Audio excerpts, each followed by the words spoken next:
It's 10 a.m. on the 6th of November 2025. Over the North Pacific, far off the California coast near the Aleutian Chain, the USS Fitzgerald's radar suddenly flares with strange echoes. Alarms cut through the calm, sailors sprint to stations, coffee still in hand. Outside, the gray ocean shines as a high-altitude balloon drifts too high, too steady, too deliberate. Within seconds, the destroyer's combat team locks on.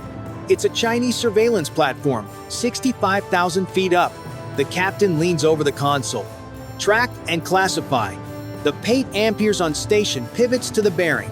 An RQ-180, ghosting above commercial traffic, slides to a new orbit. A hush falls on the bridge, only the air handler hums. If they blink, the window to learn closes. If they strike, they risk lighting up their own secrets. The order snaps, stand by jamming power. Antennas bend toward the sky. Somewhere in that bright dot, a payload waits to drop.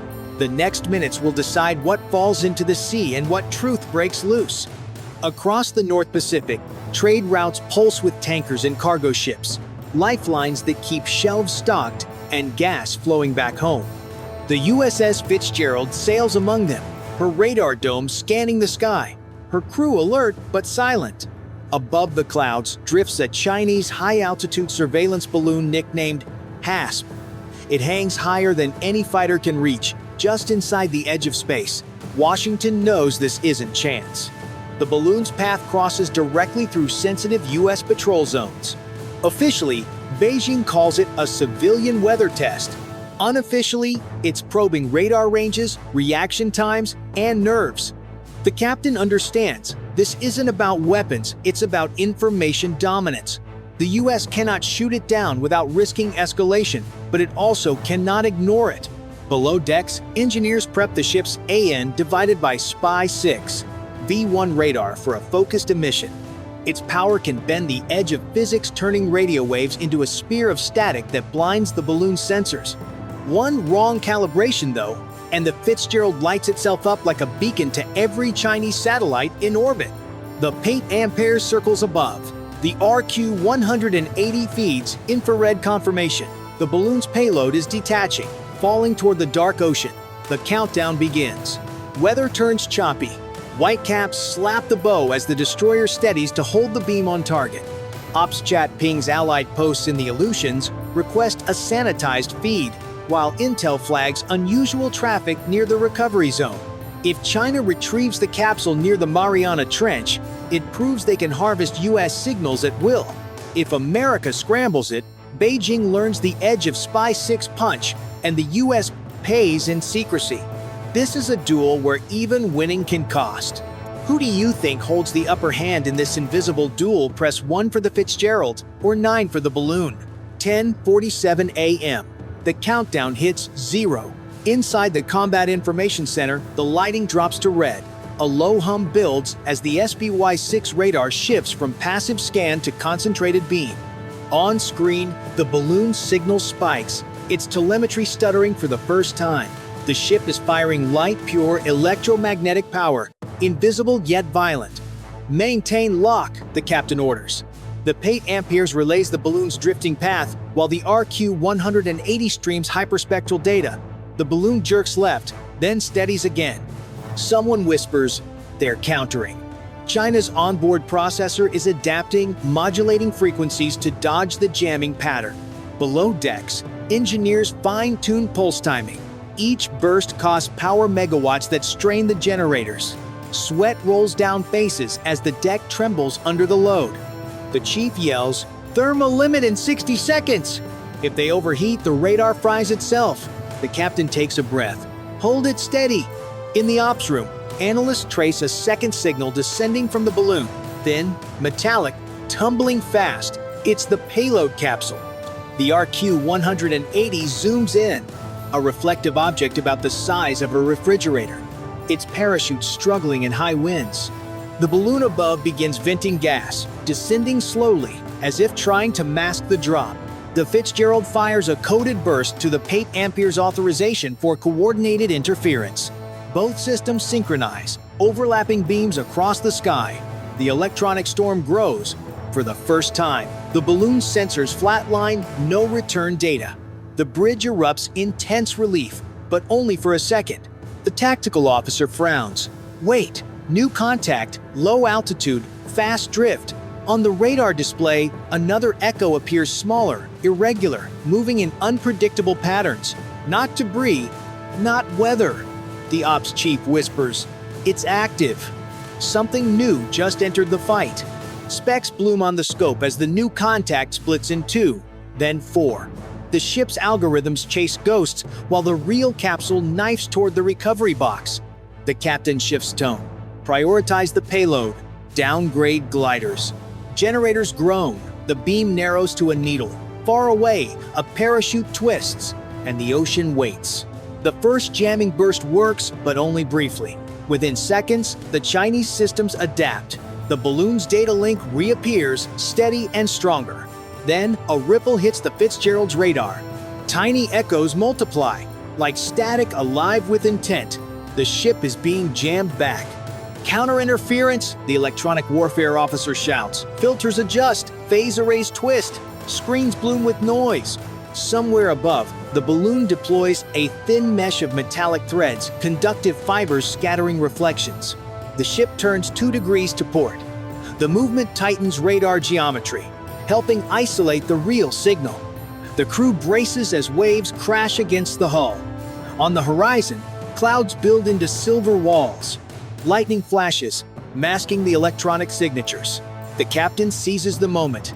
Use the storm, blend our emissions.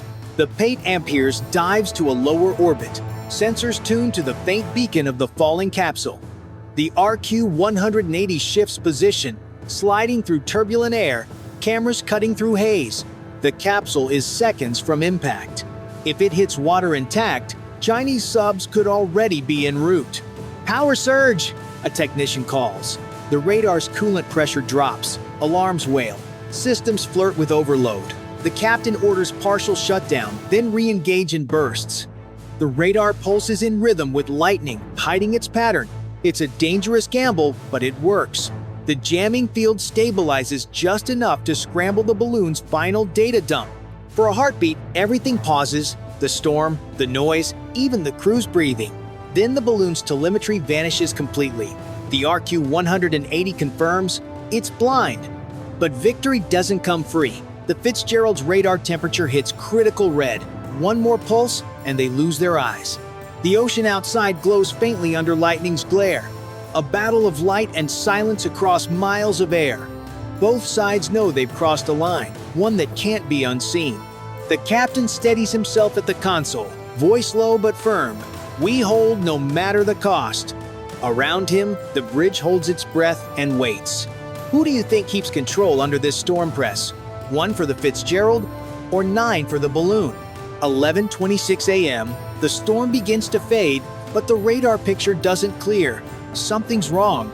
The balloon is gone, its telemetry flat, yet the capsule signal reappears 30 miles south of where it should be. The RQ-180 recalculates. The object isn't falling anymore, it's moving. Impossible, one analyst mutters. But the infrared feed shows a shape skimming just above the waves, steady, powered, directional. The payload has unfolded into a small drone, its rotors hidden within folding panels. China didn't just drop a sensor, they deployed a recovery drone. The captain orders, shift frequency, target the drone. The Fitzgerald systems refocus, but the ship's radar is already overheating. Power reserves drop below safety limits. The drone darts through spray, broadcasting encrypted bursts toward the horizon. The Pate Amperes dives lower, flares breaking through the rain, trying to jam the drone's signal. The RQ-180 tightens its orbit, laser designator armed but unauthorized to fire. The U.S. crew can only watch as the drone nears the edge of their jamming range.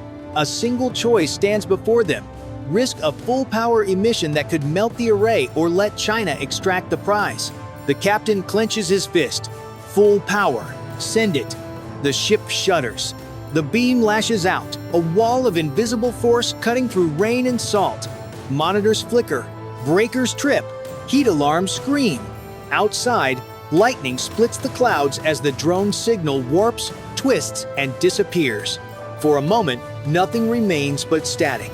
Then, faintly, the RQ-180 catches a second burst farther south over open sea. Somehow, the data's been relayed. China's payload got through. The bridge falls silent. No one cheers. They won the fight but lost the secret. 11:40 a.m. The rain clears, leaving a bruised gray horizon. The Fitzgerald drifts in heavy swells, her radar cooling fan screaming. Power readings blink red across the console. The captain stares at the static, jaw tight. The balloon is gone. The drone is gone. But the signal, their signal, still lingers in the ether, bouncing between frequencies like a ghost refusing to die. They're reactivating something, the electronic warfare officer says. Another tone cuts through the static, faint but deliberate. The data that escaped wasn't just telemetry, it's a command packet. The RQ-180 tracks it to a high-altitude reflection point. China's balloon wasn't alone. There's a second platform farther west, hidden beyond radar curvature, now receiving the transmission. Range? The captain asks. 400 miles, the operator replies. Too far for conventional weapons, too close to ignore. The captain gives the order. Target coordinates. Full electronic counterstrike. The Fitzgerald systems reboot, rerouting power from non-essential circuits. The SPY-6 glows white-hot, its dish trembling. Above, the paid amperes climbs to extend line of sight, pushing its sensors to maximum gain. The RQ-180 rises into the jet stream, hunting the phantom source. Then, contact. A faint return, like a heartbeat under static. The ship locks on. The crew braces as the radar's final emission unleashes, a concentrated storm of directed energy across the upper atmosphere. For an instant, the night sky lights up like dawn. Impact confirmed. An operator gasps. The second balloon, unseen, untouchable, disintegrates in the stratosphere. Its data relay vanishes. Cheers ripple through the room. Half disbelief, half defiance. They did it. But sensors go dark just as fast. The radar shuts down, melted internals fried by its own power. The ship now sails blind. Outside, the sea hisses under fading rain. For a long moment, no one speaks. Then the captain finally exhales, voice quiet. They'll rebuild it, and they'll send another. He looks at the RQ-180 last feed static fading into silence, the empty sky stretching forever.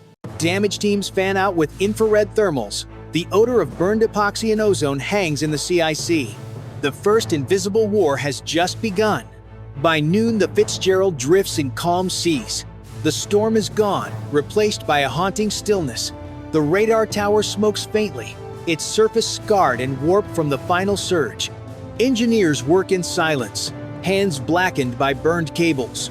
Somewhere above, fragments of the second balloon fall unseen into the Pacific, scattering like ash across the horizon. In Washington, the event is already spinning through briefings. Officially, nothing happened. Unofficially, the U.S. just revealed its most advanced electronic warfare capability and lost the element of surprise. Beijing's analysts will replay every frequency, every burst, every echo of the Fitzgerald's power. What was meant as a denial mission has become a message. We can blind you, but at a cost. The crew gathers on deck, faces lit by weak sunlight. None of them speak about victory. They know the Chinese capsule reached the ocean floor near the Mariana Trench and was likely recovered. They also know their own technology has been exposed. At 12:47 p.m., the captain sends the final sitrep. Mission complete, radar offline, no casualties. His words are simple, but the tone carries something else, an understanding that this encounter was only the beginning. The ocean looks peaceful, but everyone aboard senses the world just tilted into a new kind of war. One fought in silence, light, and code. Across the Pacific, Allied operations centers replay the tapes frame by frame. Insurance desks and shippers whisper about routes and risk. Inside the CIC, sailors begin the slow work of patching what they can, logging what they can't, and waiting for parts that may never come. The Fitzgerald turns east, heading back toward the Californian coast. The paid amperes climbs for home. The RQ-180 disappears into the upper air, sensors dimming to standby. Above them, the sky looks clear again, but clarity can be the most dangerous illusion of all. If you think America's show of power was a warning that China will answer soon, press 1. But if you believe this quiet victory hides a deeper loss, press 9.